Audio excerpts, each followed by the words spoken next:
My family mocked me as the broke one during a toast and laughed like I was lucky to be noticed. What they didn't realize was I was quietly funding their entire lives, and the moment I stepped back, all they relied on started falling apart. My family leaned on me, Jackson, 32, male, for everything. Money, support, cleaning up their messes while treating me like I owed it to them. I stayed quiet for years, kept helping even when they lied and turned people against me. But one day, I just stopped. No fight, no warning, just silence. What followed was a complete fallout I didn't have to lift a finger for. They built their whole world on using me, and without me, it all collapsed. Family picnics were never really my thing. You don't look forward to spending a weekend pretending everything's normal around people who treat you like a walking bank account with a bad attitude. But I went because I always went. I told myself it was tradition, but honestly, I think I just liked proving to myself that I could be around them without flipping a table. It was the usual scene. Cheap lawn chairs and uneven grass, kids screaming like feral pigeons. My mom pretending to be busy with nothing, dad halfway asleep with a plate on his lap, and my sister Natalie, 29, female, pulling up last minute in her boyfriend's car with a whole setup like she was catering a wedding. I showed up with a plastic grocery bag from the discount store. The rest of the family was already mid-performance. Cousin Rebecca was there, fake laughing. Then there was Aunt Joanne, who's never said my name right in her life and still thinks I got held back in high school even though I graduated early. Classic lineup. Nobody asked me how I was doing. Nobody ever does. They just assume I'm doing fine because I'm not begging or crying. I sat down, cracked my soda, and let the passive-aggressive commentary do its usual lap around the yard. Someone made a comment about how I never bring a date. Another one about how I never smile in pictures. My mom threw in something about some of us knowing how to grow up while staring dead at me like she was expecting a reaction. I didn't give her one. I was saving it. We were 2 hours in when my sister stood up with her wine glass raised like she was at a rehearsal dinner. Everyone got quiet. They knew she loved her little speeches. She smiled, that tight, condescending grin that looks nice in pictures but feels like a slap in person. She said to the one who always shows up broke, down on luck, still trying to matter. They laughed. My mom laughed. My dad laughed. Even Rebecca giggled like it was clever. Nobody looked at me. I guess they expected me to smile awkwardly and just take it like always. I didn't. I reached for my cheap plastic cup, lifted it, and said to the guy who just shut off the cash flow that was keeping your lights on, "That shut everything down, like completely down."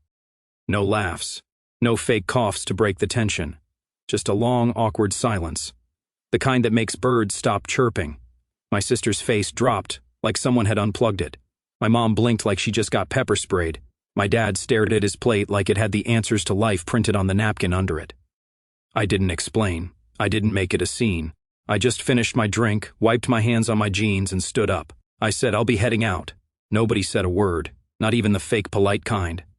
They just sat there frozen, trying to figure out if I just embarrassed her or all of them. Spoiler, both.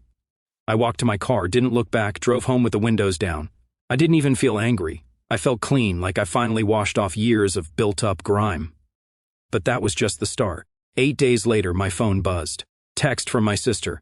No greeting, no apology, just, "Can you send the usual $1,200? That's how normal it had become, like I was a subscription service. I didn't answer right away. I left the message on read and went about my day. Took a long walk, bought myself lunch from that diner with the greasy hash browns. Basically lived like a guy who wasn't being emotionally blackmailed. Later that evening, I responded, "No." She tried calling. I didn't pick up. Then came the next text. "What do you mean, no? Are you serious? You can't just stop. It's hard right now. Ethan's been looking for work." I'm already behind. That one made me laugh a little. Ethan's been looking for work since 2020. He thinks scrolling LinkedIn counts as applying. My response, "Move in with mom and dad. They've got space." Her reply was immediate. "That's ridiculous. You're being vindictive." I told her, "Nah, just tired. Maybe try living within your means." She didn't answer after that, but the silence didn't last long. Next day, I get a voicemail from my mom. It's long, and she's clearly trying to sound calm, but she's mad. You can hear it under the fake sweet tone. She says we're family, that we help each other, that I'm blowing things way out of proportion. I text her back. "If you're that worried, help her yourself, but don't ask me to pay for people who treat me like a joke and mock while they leech off me." An hour later, my dad calls. So, you're cutting her off for real? Yeah. And while we're at it, maybe start prepping to cover your own mortgage. I'm not paying next month. Silence, then a nervous laugh like he thought I was bluffing. I wasn't. And for the first time in a long time, I could feel everything shifting. It was small at first. Quiet, but it was real. They just didn't know it yet. I didn't respond to their texts for a week. Not because I was trying to be dramatic or send some silent message. I just didn't care enough to bother. The silence wasn't planned. It was natural. I'd hit that point where I wasn't mad anymore. Just done. I was actually sleeping better. Then I got the email. It was one of those fraud alert things from a bank I hadn't used in years. Apparently, someone had tried applying for a credit card using my name. Not stolen identity level slick, more like, I know my brother's social because he co-signed my car once. Kind of sloppy. I stared at it for a solid minute, not even surprised. Just impressed at the audacity. I didn't have to guess who it was. There were only two people in this world who had that info. One was me. The other was currently spiraling in dupe designer sneakers. I should have locked my credit the second I cut her off, but part of me didn't think she'd stoop that low. That's on me. I reported it, froze the account, set up every alert and lock possible. If she wanted to dig herself deeper, she'd have to do it without dragging me down with her. 2 days later, she sent me a Venmo request. Not a message, not a, hey, I'm really sorry I screwed up. Just a request for $1,200 labeled April support agreement. Agreement like we had a contract. She was trying to make it look like I'd agreed to send her monthly payments like this was a scheduled service. I stared at the label on the request for a second, then declined it. I didn't block her. I wanted her to see that I saw it and still said no. Next came the social media posts. She posted a blurry photo of her and Ethan sitting on the floor of their apartment. No furniture in sight. Captioned, when people you trusted pull the rug out, you learn to stand up on your own. New chapter, loyalty matters. The hashtags alone made me want to unplug the internet. I didn't respond. I didn't have to. The furniture in the background was the same stuff she had since college. She just moved it to the corner to make it look empty. Then the mutuals started reaching out. A guy I went to college with, Justin, messaged me. Hey man, I don't want to get in the middle, but your sister messaged me asking if I had work for Ethan. Said you're not helping anymore and they're struggling. Just wanted to check in. And I laughed out loud. She was out here doing PR damage control like I'd fired her from a job she never had. I didn't bother explaining. I just replied, appreciate you checking. They'll figure it out. But it kept going. A cousin I barely talked to DM'd me a screenshot from a family group chat I'm not even in anymore. My sister was going off. Jackson cut me off over nothing. One little joke and now he's leaving us to drown. He thinks he's better than us now. That's when I snapped. Not angry, slam your desk snapped. Just hit my limit snapped. I sent her a message. Short and clean. You applied for credit in my name, sent me a fake invoice, and now you're dragging my name through chats I'm not in. You sure this is just about a joke? She read it instantly, but didn't reply. I figured that was it. Nope. She called twice. I didn't answer the first one, but she left a voicemail. Her voice was shaking. Not from crying, more like pure rage. Are you seriously trying to ruin me over a stupid joke? You know how hard things have been. I was just kidding. That toast was nothing. And now you're letting my life fall apart. I didn't respond. 10 minutes later, she showed up at my place. I live in a small apartment complex. Nothing fancy, but quiet. Seeing her worn Subaru parked out front was like seeing a peacock in a parking lot. Didn't fit. I opened the door, didn't say anything. She stood there in oversized sunglasses, no makeup, hair pulled back. The raw and vulnerable look, probably on purpose. She didn't wait. You're letting this get way out of hand. People are talking. You think you're proving a point, but you're making things worse. I stepped aside and said, 5 minutes. That's it. She came in, looked around like she expected me to be living large, like she was searching for a reason to say, oh, so this is what you're doing with your money now? There wasn't one. I had a couch, a cheap TV, some laundry on the chair, just life. She sat down, crossed her legs, and said, you humiliated me in front of everyone over nothing. I didn't sit. I stayed standing. You mocked me in front of everyone while I was paying your rent. That wasn't nothing. That was you being comfortable, disrespecting the person keeping you afloat. She rolled her eyes. I didn't mean it like that. I nodded. And you didn't mean to apply for a card in my name either, or label that payment request like we had a deal or message people trying to spin the story. She stayed quiet. I added, "You're not struggling because I cut you off. You're struggling because you lived like I'd never stop." She stood up fast. "So that's it. You're just done. You want me to crash and burn so you can feel righteous?" "No," I said, "I just want out. I want my name out of your bills, your mess, your reputation. You handle your life. I'll handle mine." She didn't cry. She didn't beg. She just stared like she couldn't believe I wasn't folding. Like this version of me wasn't the one she was used to. Then she left, didn't slam the door, didn't say goodbye. She just left. I locked the door, sat on my couch, and opened the app for my credit report. Spent the next hour locking down every trace of access she might still have. I wasn't angry.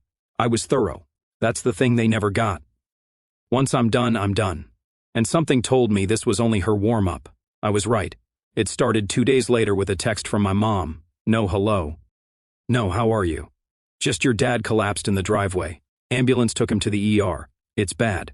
I didn't want to tell you, but it's serious." Attached was a photo of my dad in a hospital gown looking half asleep in a bed. The angle was off, like someone took it from behind a curtain. It looked real enough at a glance, but something felt off. No visible wristband, no monitor cables. The wall behind him was way too clean. I zoomed in. The food tray said, "Sample only." I didn't answer. Not yet. A few hours later, another text. This time from my sister. "You can at least respond to Mom. He's your dad." Then came the kicker. A PDF attachment titled ER Bill May PDF with a total of $6,450. I opened it. Supposedly, it was from a nearby hospital, looked halfway professional, had their logo, fake breakdown of services, emergency evaluation, cardiac exam, advanced triage. Except I'd seen this logo before, not at the hospital, on Canva. I dragged the file onto my desktop and right-clicked Properties Details file created that morning. Author, my sister's laptop username, not even renamed, just straight up created and sent like I wasn't going to check. They really thought I was that easy. I didn't say anything right away. I just called the hospital, gave them the name, date, situation. They politely told me there had been no ER admissions under that name. Nothing on record, no billing, nothing. I screenshotted the call log and saved it next to the fake invoice. My folder was getting thick. Then I checked Facebook. My cousin had posted something weird, a GoFundMe link titled, "Help Our Dad Recover," with a sob story underneath.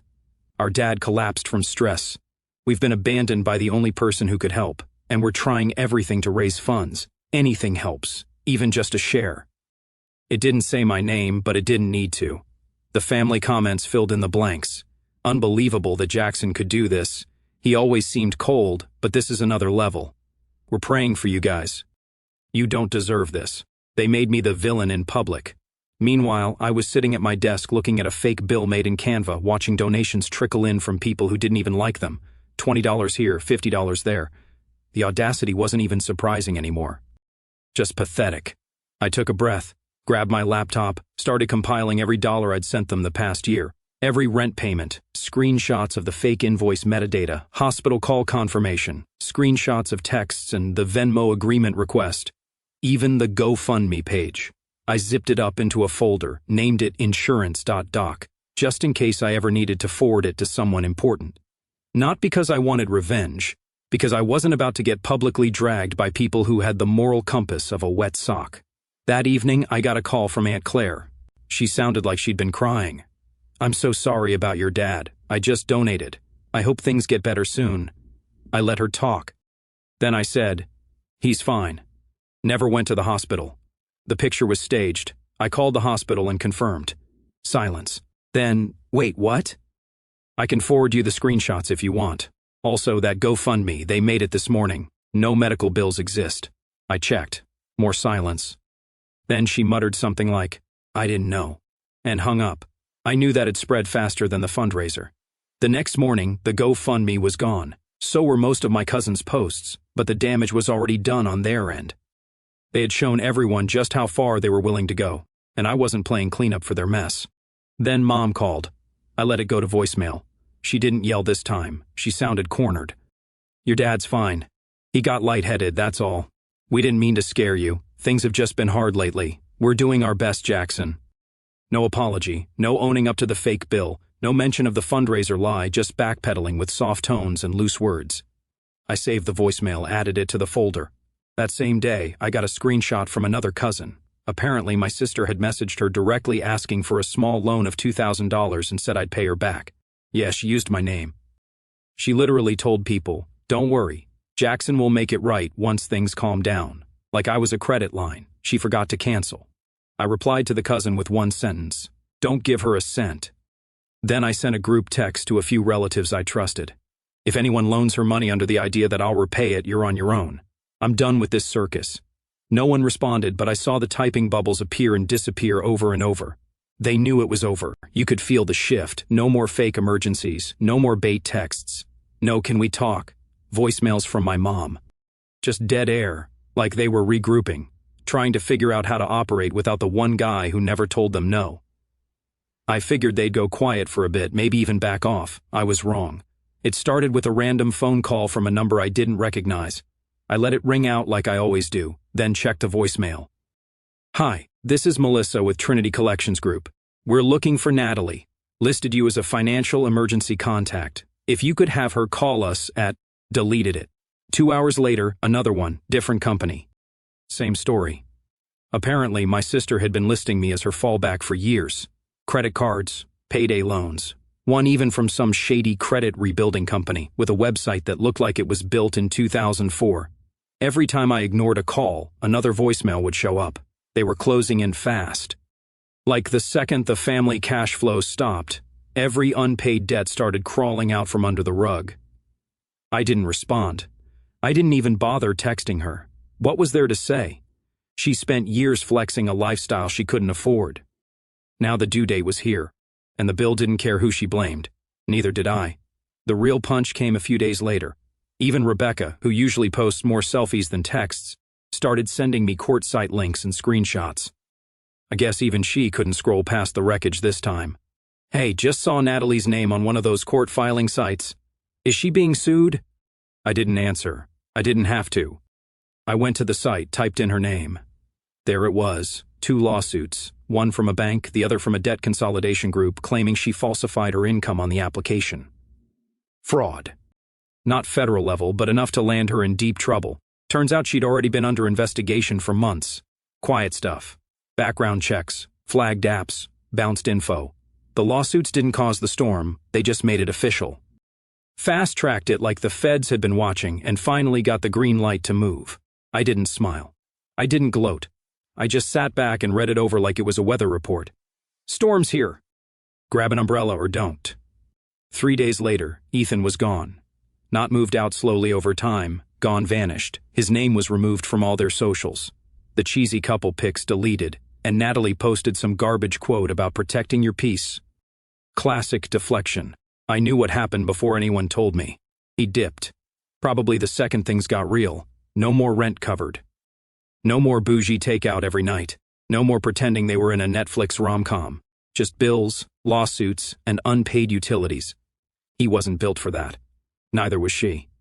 What made it worse, funnier really, was that she tried to act like she kicked him out, like she was choosing herself.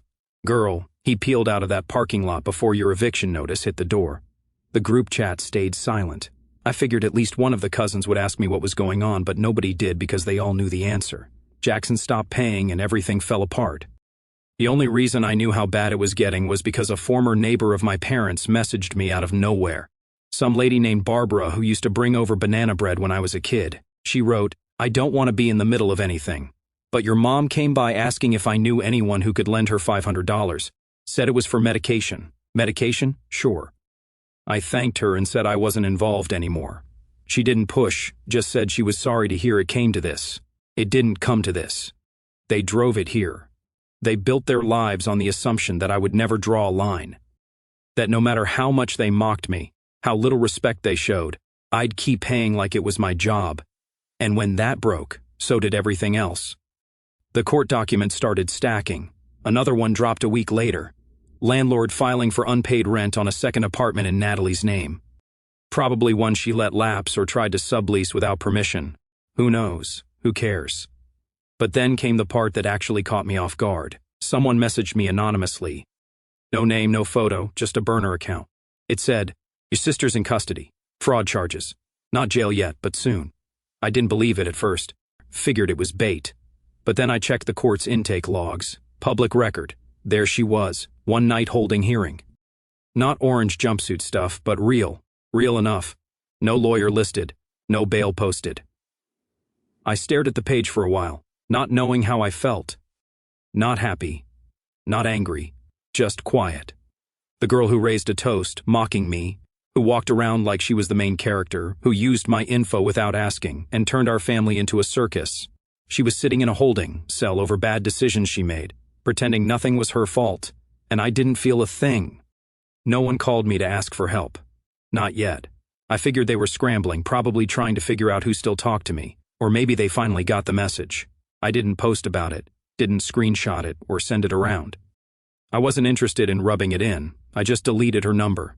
Not blocked, not archived, deleted because this wasn't revenge anymore. This was just gravity. She lived in a lie for too long. Swiped cards she couldn't afford. Talked down to people she owed money to.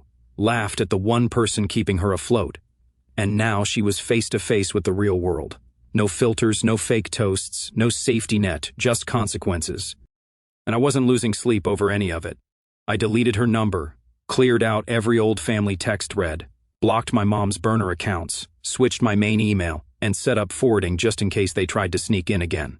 I even stopped checking the cousins' stories. There was nothing left to see. It was quiet. Too quiet. I should have known they weren't done. Not people like that. People who spent years feeding off someone don't just walk away.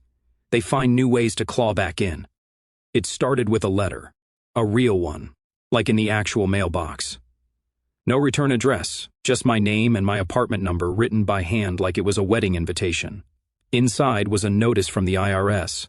Said there was a tip submitted against me for possible unreported income and suspicious financial activity. Apparently, someone believed I had undeclared familial financial agreements and hidden recurring income from private arrangements, whatever that meant. The paper didn't accuse me of anything directly. It was just one of those nasty little audits they send when someone rings the bell loud enough. I read it twice. It was real, not a phishing scam, not a fake. I cross-checked the hotline, the contact ID, the office code. Legit, this was an actual review being opened because someone filed a complaint and I knew exactly who it was. No one else knew anything about the payments I used to make.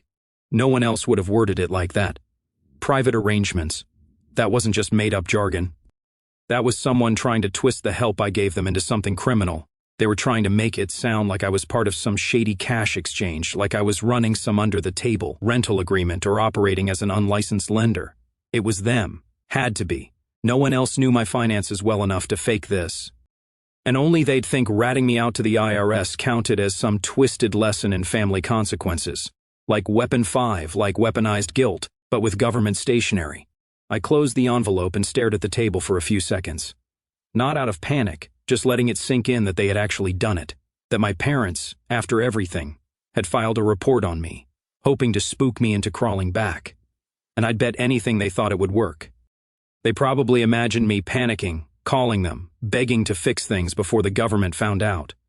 I could already hear the smug voice in my mom's head. Maybe now he'll take us seriously. I didn't call. Instead, I printed out every transaction I'd ever made to them. I pulled old messages, texts where they casually admitted things like, "Thanks for covering the rent again," or "Can you send the usual amount," stuff they never thought would come back around. Then I called my accountant. She picked up on the second ring. "I just got flagged for a review." I said, "Someone submitted a complaint anonymously claiming I had unreported financial activity tied to family." She paused. "Do you know who?" "I have my guesses. We spent the next hour going through everything." Every transfer was already declared. I hadn't hidden anything. No off-the-books income, no shady Venmo activity. It was all clean. She told me not to worry. We'd send over documentation, submit the response packet early, and flag the complaint as potentially retaliatory if I wanted to file supporting evidence. "Do you have a sense of who might have done it?" she asked again, more carefully this time. "Yeah," I said. "It's the people who used to eat dinner on my dime and still laughed at me." She didn't say anything, just started building the packet. By the end of the day, I had a folder ready to go, full documentation, statement of defense, proof of prior assistance with no terms, no contracts, no income received. I attached screenshots showing how it had all been one way, The last file I added was a voice memo from my dad, an old one where he said, "You didn't have to, son, but thanks for covering us again." That one stayed at the top of the list. A few days later, I dropped the full packet at the post office. Certified mail, tracked, done. I never confronted them. Not yet. I wanted to see what they'd try next. They probably figured the audit would scare me back into line. When it didn't, they upped the theatrics. Then, like clockwork, I got another letter. This time, not from the IRS. This one had a return address typed clean from a local mediation firm. Inside was an invitation to participate in a family settlement agreement. The letter was ridiculous, full of nonsense language like, "Given your withdrawal of support, your parents are exploring structured reconciliation options, including possible retroactive compensation for dependent care and shared household contribution." They were trying to make it sound legal, like I owed them back for not being the family's ATM anymore. I laughed out loud at my desk alone. They didn't want peace. They wanted a paper trail to say I owed them money or guilt or a second chance. That letter never got answered. I forwarded it to my lawyer. He read the whole thing and replied with exactly one sentence. "Tell them to go file it with the tooth fairy." I filed everything away. And this time I added one more folder to my drive. Evidence Parents. Because whatever was coming next, I was going to be ready for it. It didn't take long. I got a text from an old neighbor, Barbara again.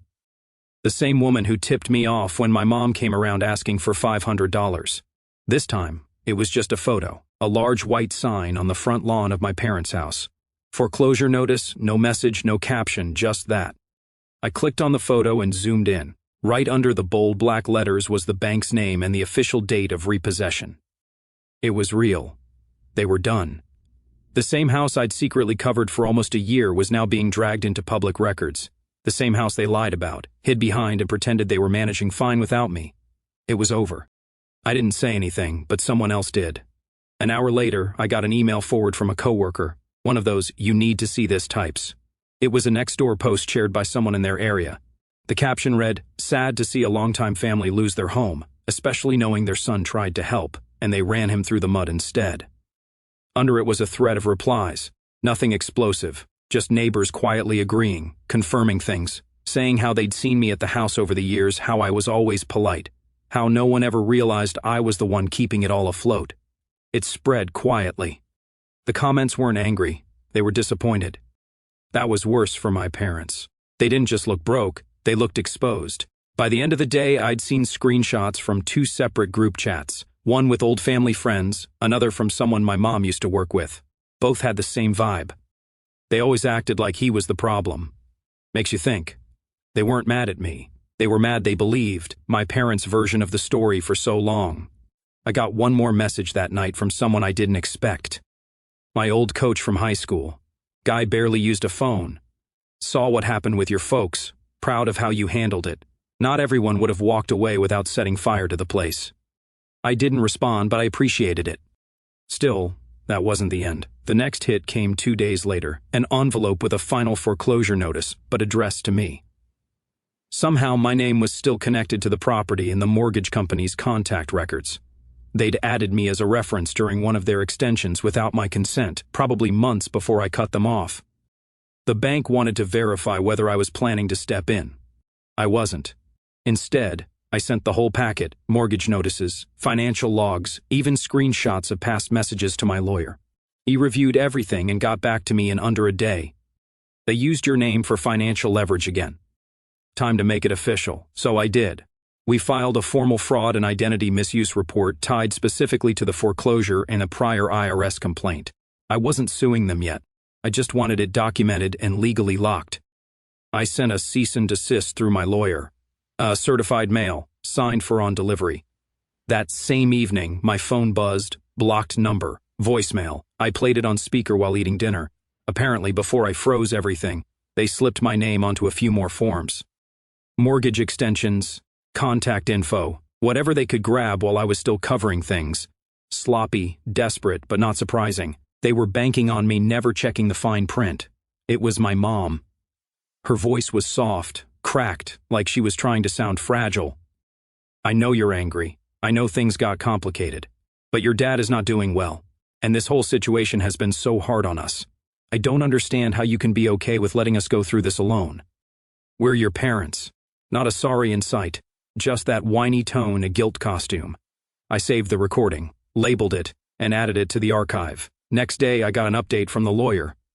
They had responded to the cease and desist through email, sloppy. Their reply wasn't emotional, it was laughable.